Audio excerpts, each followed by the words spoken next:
Long ago, long before the silly bacon in everything fad got started, people actually made bacon at home. It's not that hard to do, and it can produce some superior quality bacon.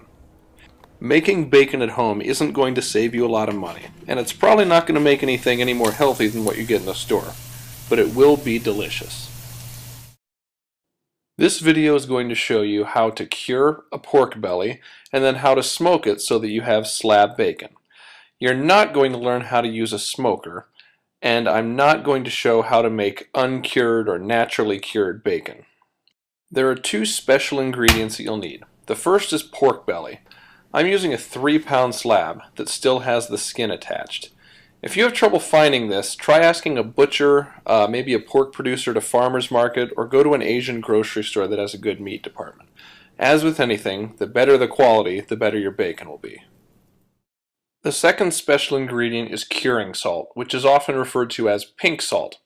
It's sold under a few different names. I was able to find pouches of it at the Bass Pro Shop, but it can be ordered online.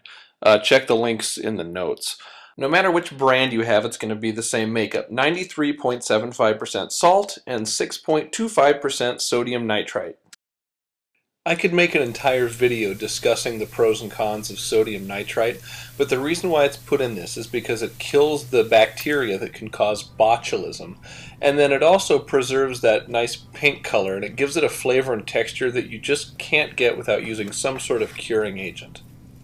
Although the amount that actually goes into this recipe isn't much to be concerned about, there are some things you should know about the ingredient. First of all, that sodium nitrite part is toxic, and too much at once can be fatal. It's a powerful antioxidant. Frequent consumption of cured meats can lead to long-term health problems, and it should be stored out of reach of children. I know this sounds like something you probably don't want to eat or even have in the house, but if we think about the facts that I gave about this product, they are eerily similar to another product that you might be familiar with.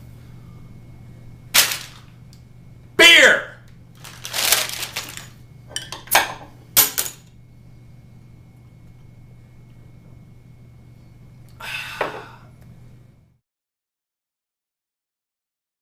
If you're not convinced, that's fine, but please don't try this recipe without the pink salt. You'd have to cold smoke it, and I have no advice on how to do that. Stick to something you could get in a store. This uncured bacon from Trader Joe's is excellent. The recipe I'm going to show is inspired by the one in this book, which is a great resource if you're interested in learning how to make sausages or a variety of other old-world meat preservation techniques.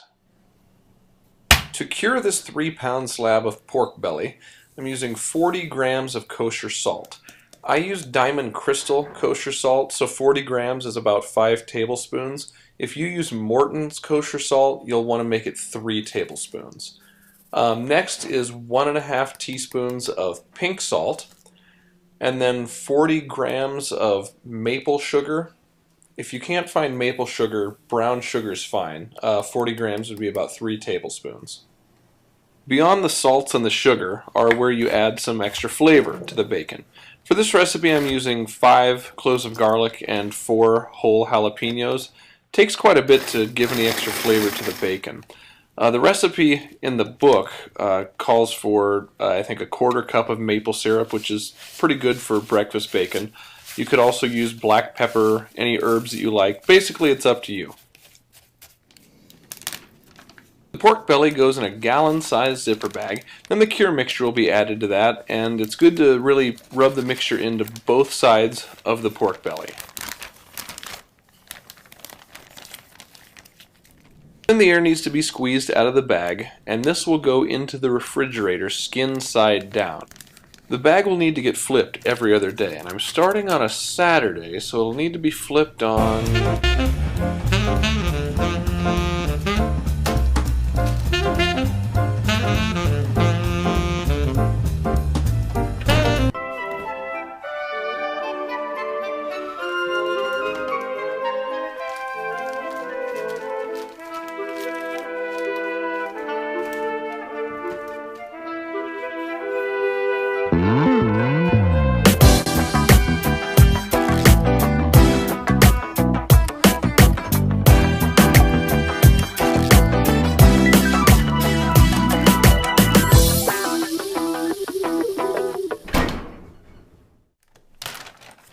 After 7 days, the belly should have firmed up quite a bit and it's ready to come out of the cure.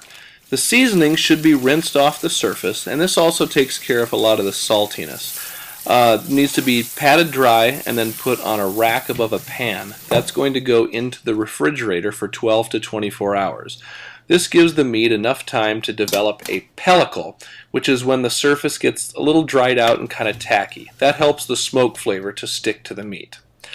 And when it comes to smoke, you'll want to go for something relatively mild. Fruit woods are best. Things like hickory are way too strong for bacon.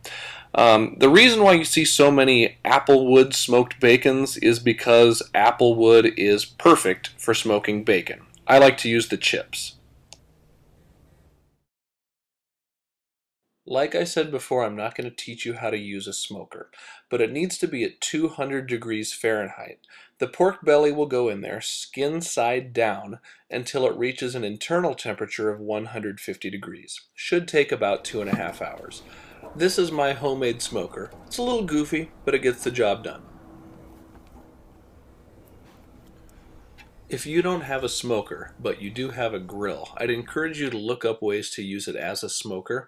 At the very least, you could put the pork belly in there and hit it with a lot of smoke for like 30 minutes or so at a low temperature. Then you can finish the pork belly in a 200-degree oven until it hits 150 degrees. Once the slab has hit the magic temperature, it needs to cool off on the counter for a couple of hours. But after 10 minutes, while it's still warm, you should remove the skin. It should come off pretty easily in one piece. And don't throw this away. It would be really good if it's put into a pot of soup for flavoring. If it weren't so salty, I'd give it to the dog. After it's cooled completely, you can peel some other things off. Here's some silver skin, and then I also like to trim off the reddish-brown bits there. You can leave it on, but it makes the slices a little more rustic than what I want. Also like to trim the ends off just so it'll be nice and neat on the edges when I start slicing. Before it gets sliced, it should be thoroughly refrigerated or maybe even put into the freezer for a little while to really firm it up. That's going to make the slicing a lot easier. And I don't have a very good slicing knife. I'm just going to use the chef's knife here to do the best that I can. If you own a meat slicer, this is the perfect time to bust it out. It's kind of hard to make really even, thin slices if you're doing it by hand, but actually it's kind of nice to have it a little bit thick. And since this is slab bacon, there's some things you can do with this that you can't do with grocery store bacon.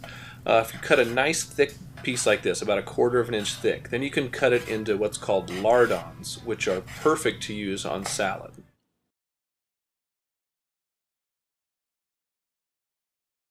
Personally, I think the best way to prepare strips of bacon is in the oven, but it's not quite as satisfying as doing it in a frying pan. With this homemade bacon, I like to do it at a really low temperature because I've found that it's a little bit more prone to burning if it's cooked at too high of a temp.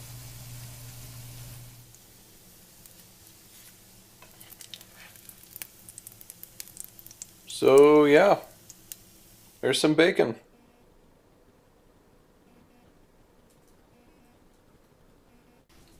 Obviously, I'm going to end this video by making you watch me eat my bacon.